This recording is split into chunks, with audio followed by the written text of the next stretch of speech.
Welcome, Sagittarius. Sagittarius, Sun, Moon, Rising, and Venus. Welcome to this space. This is White Mirror Oracle, and today we're going to do timeless reading for you. So it applies when you watch it, when you read it, whenever it feels like it fits. And if it doesn't feel like it fits, it's not for you. This is a general reading, not a personal reading. If you do want a personal reading, I have a discount right now called Pink. So if you want 30% off on all the sessions and all the readings I have, you can get that by the discount code Pink. Click the link in the description box below for private readings to my website. If that doesn't work, you can always email me. That's good too. All right, you guys? Let's get started, all right? Now, for those of you who are new here, welcome to the space. We're doing Oracle card, we're doing Tarot card, and we're also adding a third element, which is a pendulum. So at the very end, you get to ask a question, and it has to be yes and a no question, and you'll get the answer. Remember that all these readings are just for fun, and do not use it to make like large life decisions. However, they can be there to direct you and direct you closer to yourself and to your intuition. Great. This is actually the second take I'm doing on your reading. The first take, it was like, first I was saging the room. So we're going to do some channeling now. I was saging the room and saging the cards and then saging the camera and saging you. And I was like telling you how it felt like you were like letting go of some old stories and old beliefs, but also some old people's energy. Not people that are old, just people you've had in your life before. Could be old people as well, you know. It could be that you're connected to elderly, you're working with elderly and elderly care. In that case, you know, I want to let you know that maybe you should sage yourself after you get home from work, or even before you start work, or do some kind of preparation to your energy and your energetic field and your aura. Also, one thing that came up today that I actually gave my daughter to bring to school is a purite. Is that the word? Purite? Pirate? No, not pirate. Anyway, it's a sulfur cluster that looks like metal and silver, you know, and it's very good for warding off negative energy. And I was also saying that I don't feel like you have negative energy per se in your energetic field. However, I do feel like you're letting go of some stuff, and it's going to help you to let go so it doesn't stick on you, because it's almost like, you know, when you scrub your skin, like the dead skin comes off. That's like the energy that I get, but however, it's energetical for you. All right. What else was there? Well, I was starting to lose track of what I was saying. I starting to feel like I kind of lost my memory or lost the connection to what I was going to say. So it's almost like you're a little bit spaced out, but remember that it's nothing dangerous. If you're losing track of where you're going, I don't feel like it's stress for you. It might be, but I do feel like it's more like you're opening up to new levels of consciousness. And so there must be some kind of spaciousness there. And probably when these old things are falling away, this spaciousness gets to be as it is. And so you get to fill it with new stuff then. Also feel like you're, you know, letting go of old memories, right? Things that doesn't serve you, old beliefs, all right? Now let's get started, all right? And welcome back for those of you who are returning. I so appreciate you and appreciate your presence and appreciate us building this community together, all right? So we're gonna get started. What is your general energy? Sagittarius, what is your general energy? Whoa, flying off. We got two cards coming. Interesting. In the reverse, it's Earth and it's the Sacrifice. And then we have the Sun and the Journey. Yeah, I feel like you're, wow, okay. I'm getting a lot of Suns here now too. We're actually gonna pull them out a little bit, so I'm gonna show you. So I think it's Xavier Rudd. He has Follow the Sun. I feel that's your anthem right now, Follow the Sun. So let's see, start off with, we got Earth and the Sacrifice. And Earth speaks about the wisdom that Earth holds, that you are belonging somewhere, that you feel connected somewhere, that you find that opportunity to get rooted into the Earth, and the gratitude you hold towards the mother energy of the Earth as she's feeding us and she's giving us life continuously, right? It's also a sense of belonging, like I said, connectedness and home. But then we have the Sacrifice, and the Sacrifice talks about true faith, when you give up that which you desire the most, that which you long for the most. And it's not about you. Like, I don't really like the energy of like sacrifice, right? We got 5-5 because it's just so connected to like very rigid and old, like, and outdated, I would say, religious beliefs about you having to sacrifice something or yourself or whatever, you know, in order to gain something. But I would rather see it as a gift or an offering. But also, you know, it could be that you're just, instead of seeing it as a sacrifice, it's about giving yourself permission to speak out and to send out and to give out the intent of whatever it is that you want the most, that you love the most, and know that it will come back around. And if there's any fear there of letting go, for example, I would never dare to like sacrifice, you know, my life or my children's life or anything like that. But the fear is the essence. The fear is the actual sacrifice, because when you look into that fear, I think it's Jide Krishnamurti that says fear is a jewel, or fear is a precious jewel. Because when we look at fear, it tells us all our secrets. It tells us where we are attached, what we're holding on to, what we're afraid of losing, and why are we afraid of losing it. Usually we're afraid of losing something because we feel like we don't have enough of it. So when we feel safe that love is everywhere, when we feel safe that we are abundant, when we feel safe that we are safe, you know, we're not fearing of losing that. We don't have that kind of attachment. We have trust. And I'm also hearing Pink, the song with Trustfall. All right, so because these are in reverse, I would just say that take a look a little bit deeper on what is your sense of belonging and where is your attachment to letting go of stuff. Because then we also have the journey and the sun, and it's very much follow the sun with Xavier Rad. I feel like you're on a new journey. I feel like this is what's coming next, because these didn't pop up, but they were revealed to me as I looked into the deck. This is the mystical shaman deck. I always say it wrong. The mystical shaman deck. I feel like you're heading on a new journey, on a new adventure, where you're entering into a life energy, or I would say where you're entering into a new phase in your life where you have a lot more energy, a lot more brightness. You're gonna burn bright, I'm hearing. And maybe that's why also I felt inclined to light the candle for you, because there's fire in the air. And the fire is beautiful and it's creative, but it can also be a very, you know, I would say, like, for example, you know, when you're so used to and connected to your attachments and the darkness or the old memories of stuff, that's your comfort zone. It's not that it's good for you, it's just that you're used to it. So in letting that go, the sun blazing at you, the light blazing at you, it's gonna burn, it's gonna hurt, it's gonna be difficult to let that go. And I think that's why these come up in reverse, because maybe you're overcoming some kind of difficulty in letting go attachment. Maybe you're just moving home. Maybe you're shifting your awareness on where you belong. Maybe you're letting go of some ancestral stuff. Whatever you felt connected to that was your home or your center of attention, or even I would say just your comfort zone, whatever nurtured you is not nurturing you any further. And now you're heading in a new direction, in a new phase in your life, I would say. It's beautiful. Now let's get on with the show, and we're going to use the Tattoo Tarot. And these are in Swedish, but I'll translate if they need translation. And we're going to see what is around for you, what's coming around for you, I guess.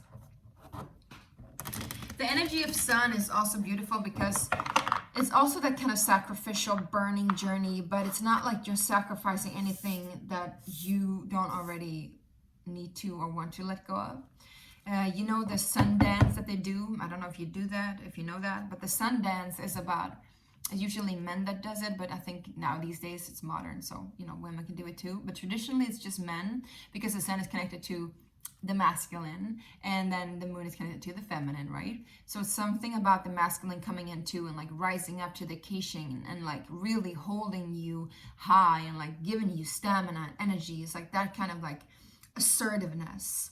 And then you're journeying into the unknown, so there's a lot of wisdom here, and I feel like you're being called to use your intuition, because we have the owl here too. So please try to see if you can oversee what's ahead of you without like losing faith. That's what I heard too. Now let's get on with it. What's up for my beautiful Saggies? So what is this journey that they're on? What is this sacrifice that they're letting go of? What is it? Well, it's interesting because we see 4, 4, and 17. These are the numbers that you're letting go of, 17 and 44, and they both add up to 8. They both came into reverse. I would say 8 in reverse, the energy, the shadow of 8 is the energy of like losing power, feel like you don't have enough, feeling like you are finite, like you have an expiring date, or maybe you've already reached it, you know, that kind of feeling.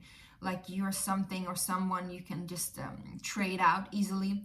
But I feel like you're stepping into your worthiness even more. And so you knowing this journey that you're on is going to give you a lot more. Because then we have 53, which is also 8, but it's upright. So maybe 11, 11 and 8, 8, 8 is something that's coming up for you a lot. Maybe even 4, 4, 4. But then we also have 29, which is 11. So 11 and 8, I would say, are very strong numbers right now. All right, Sagittarius, we got 7 of Cups and we got the Page of Swords. So I feel like you're learning to be more, like I said, assertive in what it is that you want and what it is that you are giving your energy to. The 7 of Cups talks about, I just saw 1129. The 7 of Cups talks about a lot of offers, a lot of ideas, a lot of things to choose from, and not really being sure which one to take, not really sure what waits ahead in each one. So you also have to learn to listen to your intuition and be clear in your mind. The Page of Swords is just now learning to choose. I wouldn't say he's very good at choosing. He might be a little bit scared of choosing even. So there might be some analysis paralysis going on here. And that could also be in regards to what you should give up, what you should let go of, what is the path, what is the journey ahead. And I feel like, you know, you'll reach some kind of epiphany, but I think you need to sit with yourself a little bit more first. What is this choice that's coming at Saggies? Woo! We have a lot of cards on the table, you guys. Jeez Louise. We got 7 of Swords, first of all. So I feel like you need to be really mindful of where you're sabotaging yourself, like I said, or if there's something that is sabotaging for you, someone even, you know, need to let go of that. That's your choice, because then we got the Fool card, so you're stepping into the unknown, a new journey, the Fool's journey, the Hero's journey even. I don't know if you've read about it. I think a lot of you are probably familiar with that, Carl Jung, The Hero's Journey, but if you haven't, then please look it up. It's very, very good for shadow work and doing that journey. We all have hero's journeys along our path of life, and they go in cycles, and usually it's like 7 to 9 years cycle, but it could be faster, it could be slower. The Fool talks about taking a leap of faith, and I feel like you're doing that, and I feel like you're doing that into a relationship, or at least a very balanced aspect of yourself, because we have the King of Cups with the Queen of Cups. Ta-da! You know, that's amazing energy to have. You're definitely taking a leap of faith when it comes to love, and it doesn't have to be romantic love, but check this out, you guys. If you're looking for romantic love, or if you're already in a couplehood and you don't really know what you're gonna do with your life, whatever you choose, whenever you choose to take this leap of faith, it is going to favor you in the long run. This is very beautiful. This is very harmonious. If this is a union coming at you, so interesting. I'm hearing all these weird songs. If this is a union coming at you, this is definitely a favorable union. I'm hearing, I don't know if you remember, but like if you're a 90s kid or 80s kid, but I hear the song, Cleopatra coming at ya, Cleopatra coming at ya. Do do do do do do do do do do. Write down my name. So I feel like there's 2 things here. One, maybe you've already written down what you want in a partnership or what you want in a stable relationship with people. Doesn't have to be romantic, like I said. It can be, you know, whatever union, and even the union within, right? Maybe you've written down a manifestation list, and you know what could be favorable is like you burning it and like sending it off into the world as an intention, as a sacrifice, because maybe this is what you long for a lot. But also, this could be, Saggies, that you know, you could work with that energy of Cleopatra. It's, you know, people think that we can only use with some deities and work with some kind of different kind of angels and stuff like that, but we can work with all kinds of energy when it comes to energy alchemy and soul retrieval or soul empowering and that kind of stuff. So for example, I've worked with Nefertiti. She's an amazing energy to work with. She is so beautiful and so pure and such a beautiful energy. But there's something here, for example, asking you to connect to Cleopatra, and that energy of Cleopatra. I feel like it is also the kind of union that Cleopatra and Julius Caesar did, because it was a union that was like breaking bonds of other ideas of how things ought to be. And it was actually, their union was actually the end of both the Roman Empire and the Egyptian Empire, which was like two huge houses that were like power structures ruling the world, literally enslaving thousands and thousands of people, for sure, you know.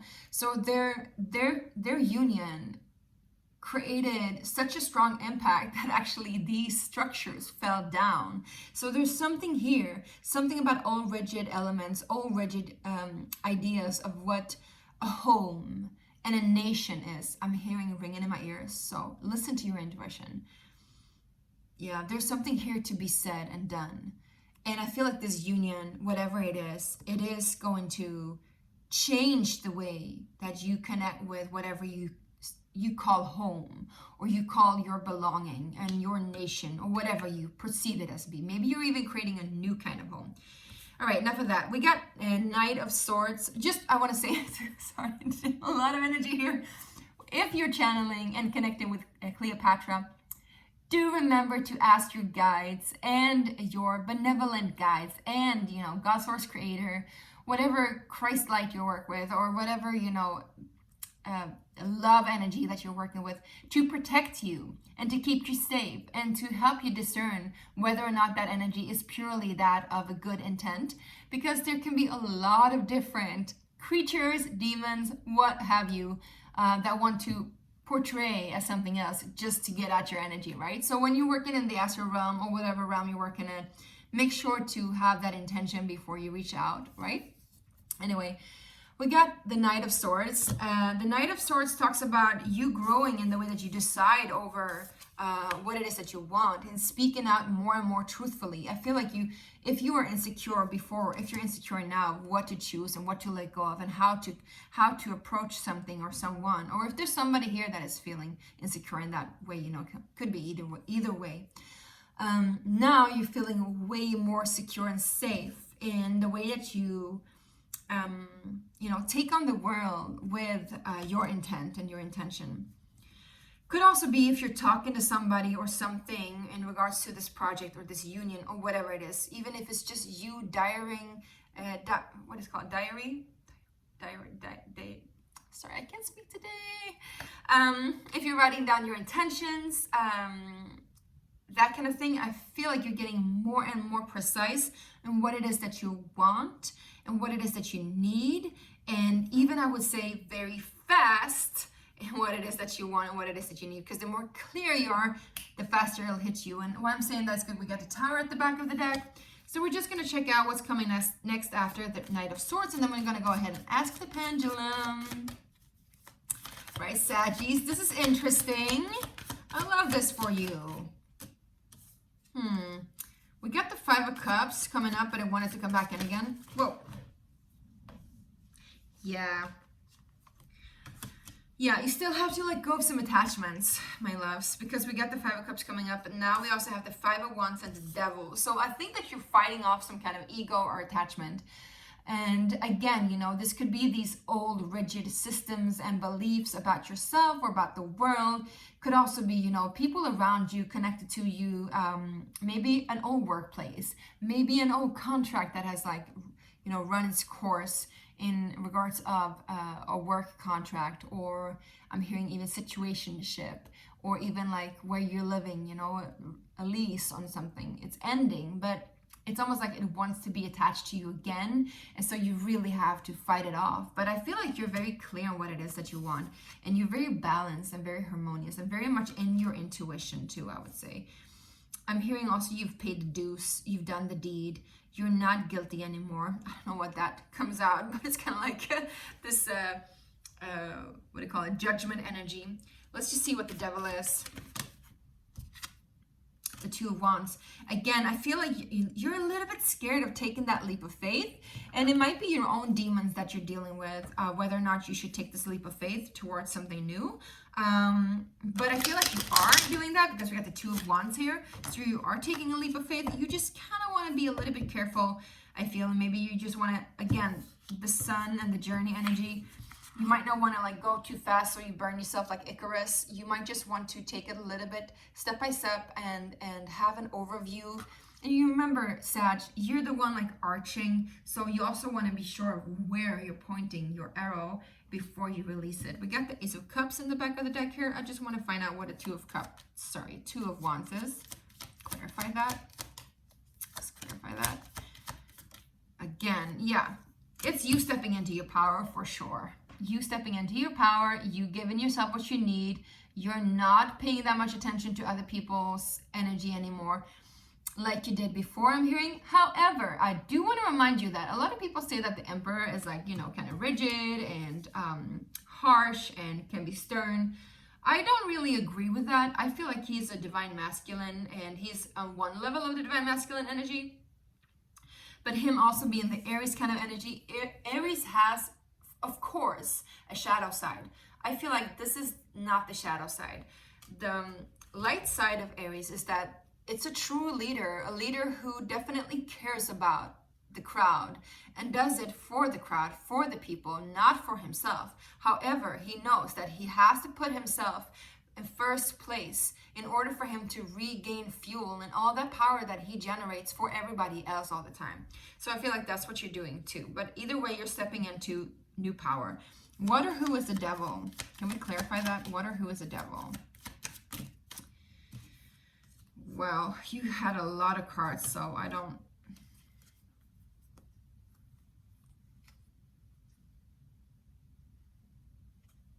Yeah, I feel like, okay, I think this is enough.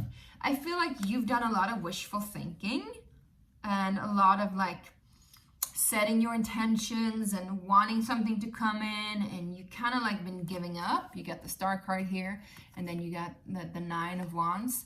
But then we have the Ace of Wands and the Knight of Wands coming in, and it's always like you kind of like moving towards like fighting for, you know, fighting for what it is that you want. And you've been struggling. There's been a struggle. There's been a fight. There's been some kind of competition. That's why these cards are coming up.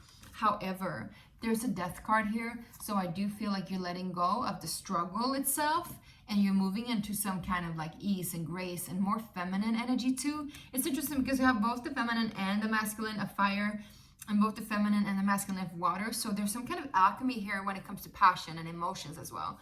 So I feel like you're letting go of forcing things to happen and wishful thinking. You're stepping into a more realistic point of view, but not in a neglectful kind of way, more like you're having an overview and then you're kind of like playing with life, you know, more like you're in your power and more like graceful, and you're doing rituals and everything in a more playful, abundant, voluptuous, passionate, creative kind of way.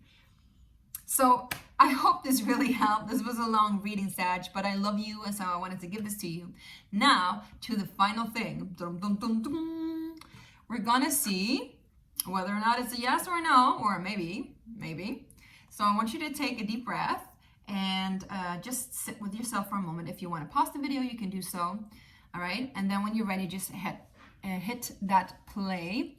And back and forth is yes, side to side is no, and around is a maybe. All right. Dear beloved Source God Creator, what is the answer for our Sagittarius?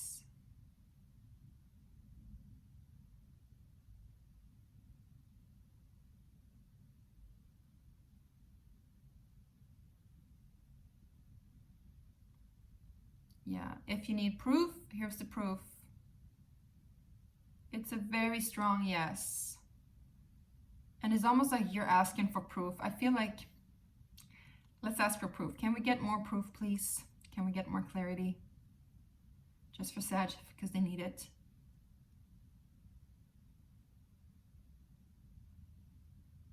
Yeah, it's a really big yes. You can see it, right? Beautiful. Thank you, God. Thank you, Spirit. All right, so I feel like you are in a little bit right now in this like, am I ready to let go? Can I trust the process? Will I get what I have wished for? You know, like you're still holding on to that fear of not getting what you want. But you will get it. You will get it big time, my loves. And you don't have to force it. The more you relax into some kind of assertiveness and play and intuitive energy, the more you will receive it. But it's a yes, all right? Thank you so much for checking this out. Thank you for watching. Do remember to subscribe. That really, really, really favors me and favors you in the long run too, of course. And please hit that like button. It gives the algorithm a thumbs up as well, because then, you know, you'll see more of me and I'll be able to send these energies out. But I love you so much and I hope that you're doing well, and I'll see you soon. All right? Bye. And also remember to pink. Pink is the code for the 30% off, and it's until the end of January. So we just have a few more days. All right. Bye.